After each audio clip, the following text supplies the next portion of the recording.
पश्चिम Asia के समंदर से लेकर आसमान तक इस वक्त बारूदी आंधियों का दौर चल रहा है, क्योंकि अप्रैल के सीजफायर को तार तार करते हुए ईरान और इजराइल 2 महीने बाद एक बार फिर से आमने सामने आ चुके हैं। कल हमने इसी बात पर चर्चा की थी कि ईरान और इजराइल ने जिस तरीके से एक दूसरे पर हमले किए हैं, आने वाले समय में इसका नतीजा क्या होगा। देखिए, स्ट्रेट ऑफ हॉर्मुज में कच्चे तेल की सप्लाई ठप होने के कगार पर है, तो वहीं रेड सी में हूती विद्रोहियों की नई नाकेबंदी ने पूरी दुनिया की अर्थव्यवस्था को हिला दिया है और जितने विशेषज्ञ हैं वो अब इस पर चिंता जाहिर कर रहे हैं। इस वक्त की सबसे बड़ी खबर, और अगर हम कहें तो ये भयानक है खबर, कि ईरान और इजराइल अब मोर्चे पर आ गए हैं।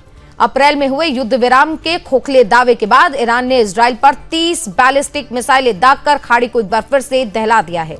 इजराइल ने भी दुस्साहस का अत्यंत क्रूर जवाब देते हुए ईरान के अंदर घुसकर उसके सैन्य ठिकानों, एयर डिफेंस सिस्टम और बेहद ही संवेदनशील पेट्रोकेमिकल प्लांट्स पर भीषण एयर स्ट्राइक की है। अब देखिए, युद्ध के इस भयानक स्तर पर पहुंचने के बाद भारत सरकार ने अपने नागरिकों की सुरक्षा के लिए सबसे बड़ी एडवाइजरी भी जारी कर दी है। तेहरान में मौजूद भारतीय दूतावास ने सभी भारतीयों को तुरंत ईरान छोड़ने और किसी भी नागरिक को ईरान की यात्रा न करने की सख्त सलाह दी है। अब इस बीच वैश्विक व्यापार की जीवन रेखा कहे जाने वाले रेड सी यानी कि लाल सागर से एक और हाहाकारी खबर भी सामने आई। यमन में हूती विद्रोहियों ने इजराइल से जुड़े तमाम जहाजों की पूर्ण नाकेबंदी की घोषणा कर दी है। इस समुद्री आतंक का सीधा असर वैश्विक तेल बाजार पर पड़ रहा है, यानी कि बाजार में जब असर पड़ रहा है तो कच्चे तेल महंगे होंगे और इसकी वजह से डीजल, पेट्रोल सब महंगा होगा। कच्चे तेल की कीमतें अब आसमान छूने लगी हैं। जहां ब्रेड क्रूड ऑयल की अगर हम बात करें, वो अभी 96.75 प्रति डॉलर बैरल है और WTI क्रूड लगभग $94 प्रति बैरल के रिकॉर्ड स्तर पर पहुंच गया। देखिए, पूरी दुनिया को डर है कि अगर स्ट्रेट ऑफ हॉर्मुज बंद होता है तो वैश्विक अर्थव्यवस्था पूरी तरीके से ध्वस्त हो जाएगी, ठप हो जाएगी। और इसी वजह से अमेरिका चाहता है कि किसी भी तरीके से पहले स्ट्रेट ऑफ हॉर्मुज खुले, उसके बाद हम आगे की बातचीत करेंगे। लेकिन इस महायुद्ध के बीच ओमान के समुद्री क्षेत्र से एक बेहद ही राहत वाली खबर भी सामने आई है, और इतना ही नहीं बल्कि ये आपको गर्व से भी भर देगी। मिसाइल हमले का शिकार हुए MT मैरीवेक्स नाम के तेल टैंकर पर मौजूद सभी 24 भारतीय क्रू सदस्यों को एक बेहद ही जटिल रेस्क्यू ऑपरेशन में सुरक्षित बचा लिया गया है। भारतीय तटरक्षक बल यानी कि ICG ने मुंबई स्थित मैरीटाइम रेस्क्यू कोऑर्डिनेशन सेंटर ने ओमान की समुद्री एजेंसियों के साथ मिलकर ओमान नौसेना के हेलीकॉप्टर के जरिए इस सफल रेस्क्यू को अंजाम दिया और सभी 24 भारतीय को मौत के मुंह से बाहर निकाला है। वहीं इस भीषण सैन्य टकराव के बीच वॉशिंगटन और तेल अवीव की बंद कूटनीति दीवारों के पीछे भारी घमासान मचा हुआ है। अमेरिकी राष्ट्रपति ट्रंप और इजराइल के प्रधानमंत्री बेंजामिन नेतन्याहू के बीच मतभेद इस कदर बढ़ चुके हैं कि ट्रंप ने नेतन्याहू को फोन पर अंतिम चेतावनी दे दी। अब कल इजराइल ने जिस तरीके से ईरान पर हमला किया था जवाबी कार्रवाई में, इसके बाद से ट्रंप और नेतन्याहू के बीच कुछ भी ठीक नहीं चल रहा। एक रिपोर्ट तो ये कहती है कि ट्रंप ने बेहद ही सख्त लहजे में कहा है कि सावधान रहो, संभल कर चलो, वरना बहुत जल्द तुम पूरी दुनिया में अकेले पड़ जाओगे। यानी कि साफ साफ चेतावनी है कि हम भी पीछे हट जाएंगे। लेबनान में अमेरिकी राजदूत मिशेल ईसा ने भी बड़ा दावा किया है कि लेबनान के मुद्दे पर ट्रंप और नेतन्याहू के बीच खींचतान अभी इस वक्त चल रही है, तीखी बहस चल रही है।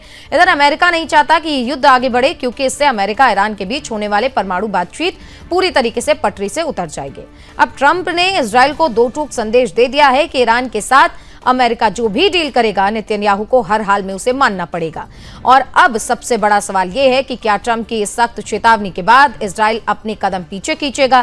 क्या 30 बैलिस्टिक मिसाइल दागने के बाद ईरान अमेरिका की परमाणु शर्तों को मानेगा?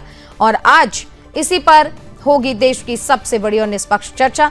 हमारे साथ गेस्ट का पैनल भी मौजूद है, लेकिन उससे पहले आपको बताएं कि ये जो संकट की घड़ी दिन पर दिन बढ़ती जा रही है और जिसको लेकर हम लगातार चर्चा कर रहे हैं, आज एक नई खबर सामने आई है और इस खबर के बाद से स्थिति ऐसी है कि जहां पर इजराइल अमेरिका जब कभी साथ हुआ करते थे, अब उन दोनों के बीच में तनातनी देखने को मिल रही है, खींचतान देखने को मिल रही है, और ये दोस्ती कितने दिनों तक चलेगी, ये एक बड़ा सवाल।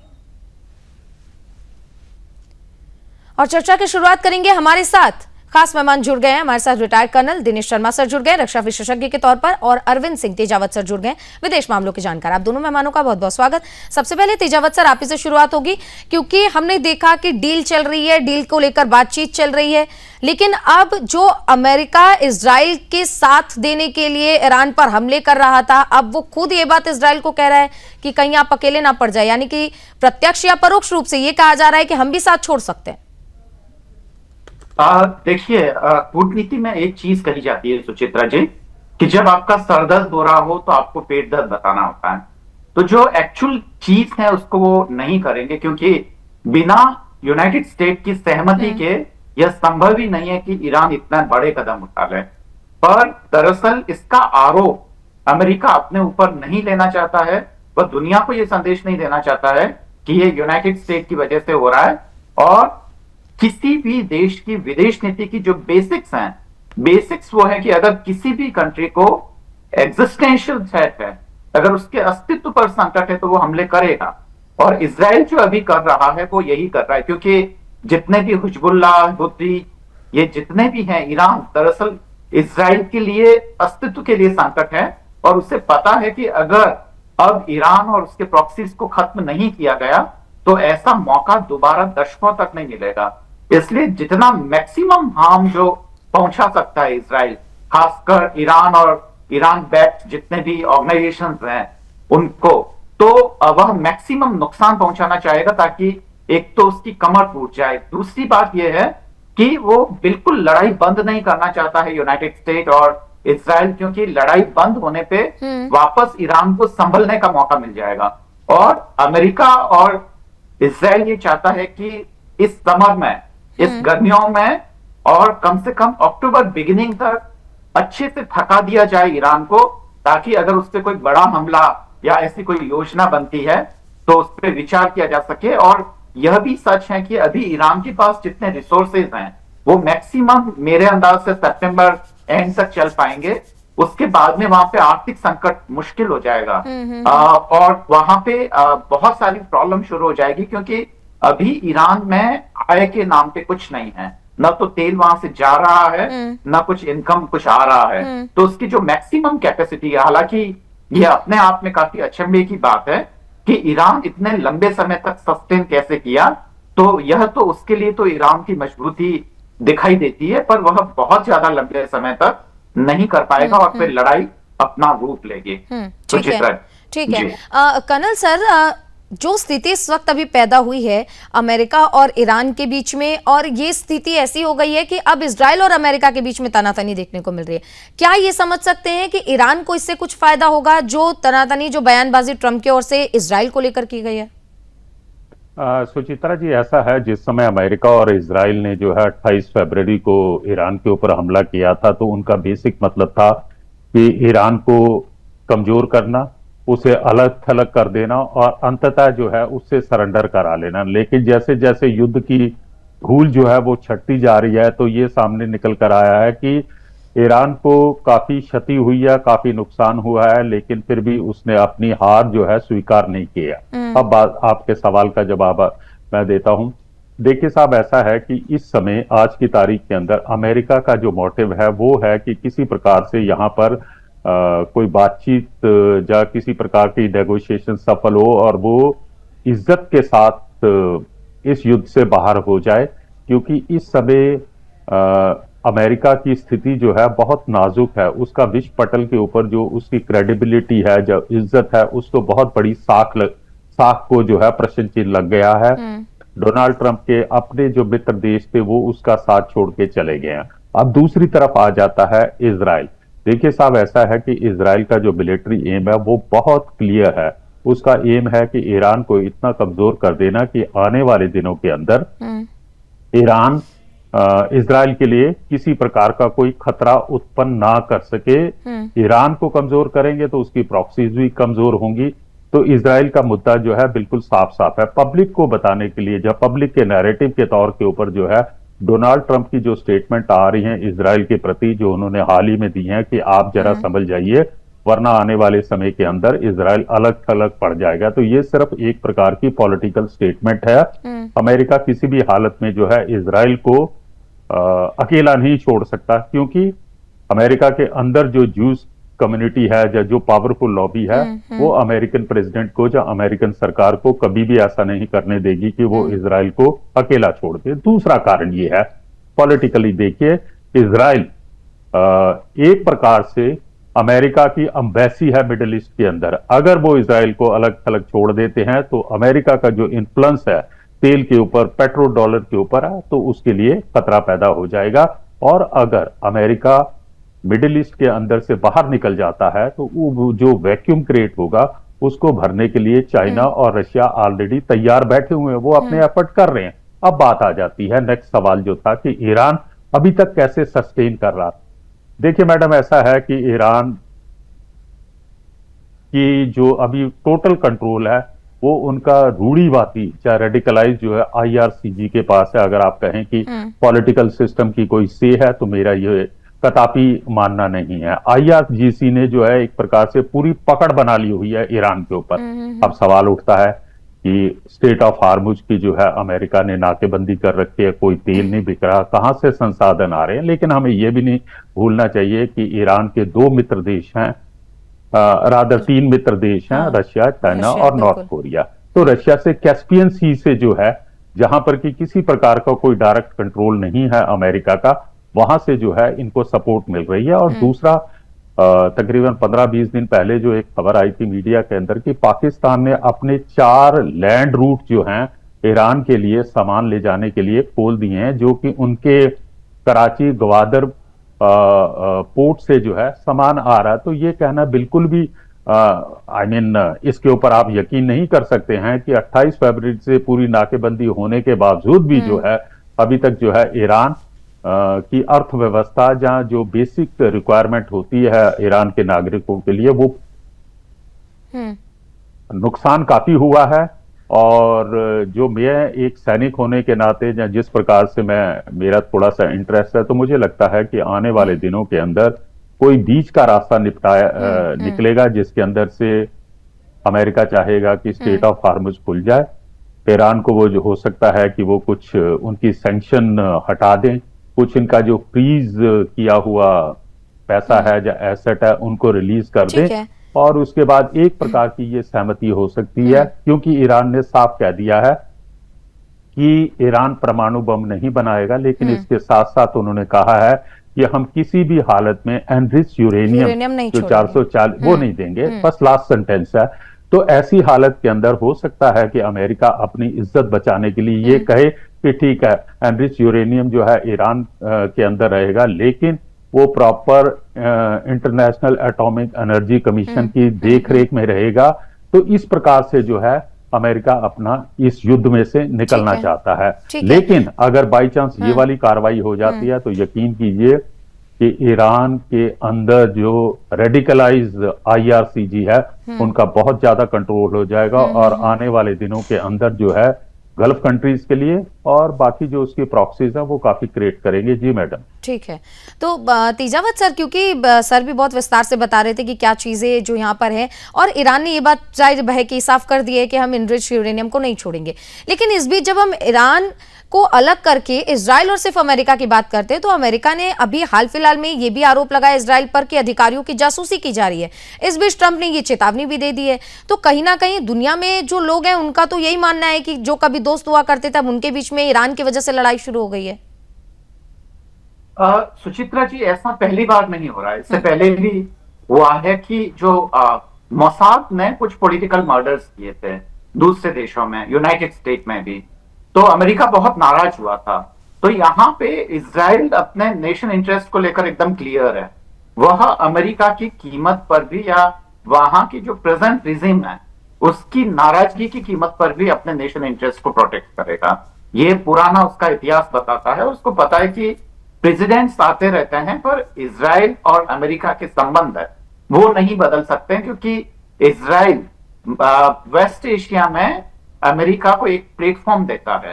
अगर इजराइल नहीं होगा तो वेस्ट एशिया को कंट्रोल करना मुश्किल हो जाएगा, क्योंकि वहीं पे अमेरिकी सैनिक अड्डे हैं, मिसाइलें हैं, वहीं से सब कुछ किया जाता है। तो एक तरीके से वेस्ट एशिया में ये अमेरिकन सेंटर है इजराइल के तौर पर, इसलिए ये संबंध कभी खराब हो ही नहीं सकते हैं। दूसरी बात, जैसा कि कर्नल साहब ने बिल्कुल ठीक कहा है कि जो ज्यूस लॉबी है वो काफी ताकतवर है, वो पॉलिटिकल फंडिंग करती है, और जब जब रिपब्लिकन्स आते हैं तब आपको पता होगा कि चाहे वो इराक की लड़ाई हो या जब भी, और खासकर हथियार वाली जो लॉबी है, रिपब्लिकन्स उनके काफी करीब हैं। तो यह सब कुछ इक्वेशन समझना पड़ेगा। अभी जो प्रेसिडेंट ट्रंप की जो नाराजगी है वो टेम्परेरी है, परमानेंट नहीं है। ठीक है। तो कर्नल सर, मुझे आपसे ये जानना है कि अब जो स्थिति है, ओमान में भारतीय क्रूज को बचाया गया है और एक अलग से ऑपरेशन चलाकर बचाया गया है। क्या हम समझे कि ये भारत की ताकत है, जहां पर भारतीयों को सुरक्षित रखने के लिए वो देश भी आगे खड़े हैं जो अलग अलग देशों के साथ युद्ध में है? जी, मैं आपके साथ पूरी तरह से सहमत हूं। तो मैं इसको इस प्रकार से कहूंगा कि ये भारत की डिप्लोमेसी है और साथ में हमारी जो सैन्य शक्ति है, और इसके साथ साथ देखिए कि अभी गल्फ कंट्रीज के अंदर जो है, ओमान के साथ जो है, अभी लास्ट मंथ के अंदर हमारा जो है फ्री ट्रेड एग्रीमेंट हुआ है। तो इससे आप अंदाजा लगा सकते हैं कि गल्फ कंट्रीज जो है भारत को किस सम्मान की दृष्टि से और किस भरोसे की दृष्टि से हमें देखते हैं। तो ये आने वाले दिनों के अंदर जो है भारत, जो कि एक उभरती हुई शक्ति है और पूरे विश्व के देशों का हमारे ऊपर एक प्रकार का विश्वास है कि हमारी कथनी और करनी के अंदर कोई किसी प्रकार का अंतर नहीं होता। हम जब भी किसी देश के साथ किसी प्रकार के संबंध बनाते हैं तो उसके अंदर सिर्फ हमारा अपना वेस्टेड इंटरेस्ट नहीं होता, हम दूसरी पार्टी का भी इंटरेस्ट का भाली भांति तैयार रखते हैं। एक छोटा सा एग्जांपल देना चाहूंगा। पिछले महीने में हमारे प्रधानमंत्री साहब ने 6 कंट्रीज की जो है 5 दिन के अंदर एक हैक्टिक विजिट की थी। उसमें पहला गल्फ कंट्रीज के अंदर था, बाकी फिर यूरोप के कंट्रीज के अंदर दिया गया। तो उसका भी एक प्रकार से इंडिकेशन होता है कि भारत जो है ग्लोबल साउथ का एक प्रकार से लीडर है, और भारत जो है ग्लोबल साउथ के जो डेवलपिंग कंट्रीज हैं उनके इंटरेस्ट के लिए भी बार बार जो है आवाज उठाता रहता, ना कि बाकी कंट्रीज की तरह जो सिर्फ अपना इंटरेस्ट देखते हैं। तो ये बहुत ही एक प्रकार की जो है सराहनीय काम किया है भारत सरकार के द्वारा। और आने वाले दिनों के अंदर भी आप देखेंगे कि हाँ, पूरे वर्ल्ड के ऊपर ये ऊर्जा का संकट है, लेकिन हमारी डिप्लोमेसी, हमारे संबंध जो हैं बाकी देशों के साथ, चाहे वो आपस के अंदर युद्ध कर रहे हैं, चाहे ईरान है, जहां यूएई है, या बाकी अपने जितने भी 6-7 जो है गल्फ कंट्रीज के हैं, हमारे संबंध सभी के साथ है। हमारे प्रधानमंत्री साहब ने इस युद्ध के दौरान जो है एक एक करके सभी यही वो शायद कारण रहा है शर्मा सर की प्रधानमंत्री नरेंद्र मोदी पहले यूएई जाते हैं, महज 4 घंटे का उनका दौरा रहता है, लेकिन बहुत ज्यादा इससे है भारत को जो है फायदा होता है। लेकिन अब हम जब युद्ध की बात करते हैं तो हम इससे विपक्ष को अलग नहीं रख सकते, लेकिन इस रणनीति को लेकर भी विपक्ष ने लगातार सवाल उठाए हैं और अब स्थिति जो है पूरी दुनिया में काफी ज्यादा भयंकर हो गई है। तेजावत सर, आपके पास आ रही हूं। अब भारत ने एक लंबे समय के बाद, लगभग 100 दिन बीत जाने के बाद, एडवाइजरी जारी की है भारतीयों के लिए और सख्त चेतावनी है कि आप ईरान मत जाइए और जो लोग हैं वहां से तुरंत बाहर निकल जाइए। क्या इस चीज को अब बहुत ज्यादा सीरियस लेने की जरूरत है, क्योंकि स्थिति बद से ज्यादा बदतर कह लें या गंभीर कह लें, अब वैसी स्थिति हो गई है? देखिए, भारत के टॉप लेवल पे जानकारी रहती है कुछ चीजों की, जैसे कि ईरान पे जो हमला होने वाला था उसकी जानकारी भारत को थी, क्योंकि उससे ठीक पहले मोदी साहब इजराइल गए थे और यह जाहिर है कि जो बेन्यामिन नेतन्याहू साहब है उन्होंने मोदी साहब को जरूर संकेत किया होगा कि इस तरीके की परिस्थिति आ सकती है। और इसीलिए आप देखेंगे कि भारत ने रूस से बहुत बड़ी मात्रा में तेल खरीद के उसका भंडारण किया था। मतलब जो हमारी कैपेसिटी थी वो 3 महीने के आसपास की थी, तो हमने उसको, पेट्रोलियम को यहाँ इकट्ठा किया था। तो भारत के पास जानकारी, और अगर भारत कुछ ऐसी एडवाइजरी जारी कर रहा है तो निश्चित तौर पे जो इंटेलिजेंसिया है, रॉ वगैरह के पास ऐसे इनपुट्स हैं कि कुछ चीजें ज्यादा खराब हो सकती है। और अंतरराष्ट्रीय स्तर पर भी ऐसा संकेत मिलना शुरू हो गया है कि लगभग ये जो इजराइल और अमेरिका मिलकर, जैसा कि मेरा अनुमान था, जैसा कि मैंने आपको थोड़ी देर पहले ही कहा, कि ईरान को थकाने के बाद में और छोटा मोटा बम्बार्डमेंट शुरू करने के बाद में, और एक बार जब इजराइल में और यूनाइटेड स्टेट में जब इलेक्शन खत्म हो जाएंगे उसके बाद में मुझे लगता है कि प्रेसिडेंट ट्रंप कोई बहुत बड़ी कार्रवाई कर सकते हैं। कम से कम संकेत तो ऐसा ही मिल रहा है। पर एक पक्ष वो भी है जो ये सोच रहा है, पर ये अभी सोच काफी पुरानी पड़ गई है, जिसमें लोग ये सोचते हैं कि यूनाइटेड स्टेट एक एग्जिट रूट ढूंढ रहा है। ये तब लग रहा था जब पाकिस्तान मीडिएशन कर रहा था अगर एग्जिट रूट उसे मिल गया था, प्लेटफॉर्म मिल गया था, पर जो वॉरशिप्स हैं वो अभी भी वहां पर हैं, इसलिए अब लोगों की सोच बदल रही है और वो एग्जिट प्लान वाले पे ज्यादा यकीन नहीं कर रहे हैं। और इस बात की काफी संभावनाएं हैं, जो खासकर अलग अलग संकेत मिल रहे हैं और जो इनपुट्स मिल रहे हैं, उसमें ऐसा लग रहा है कि बड़ा हमला हो सकता है, पर अभी तुरंत नहीं होगा, कुछ महीनों बाद होगा। सुचित्रा जी। ठीक है जी ठीक है। तो अब क्योंकि ये स्थिति इस वक्त ऐसी देखने की हमें मिल रही है कि काफी ज्यादा चिंताजनक है, लेकिन हम आगे इस पर जो है चर्चा से ही जारी रखेंगे। आप दोनों का बहुत बहुत धन्यवाद, कर्नल दिनेश शर्मा सर आपका भी और तेजावत सर आपका भी, आप लोगों ने अपना कीमती समय दिया।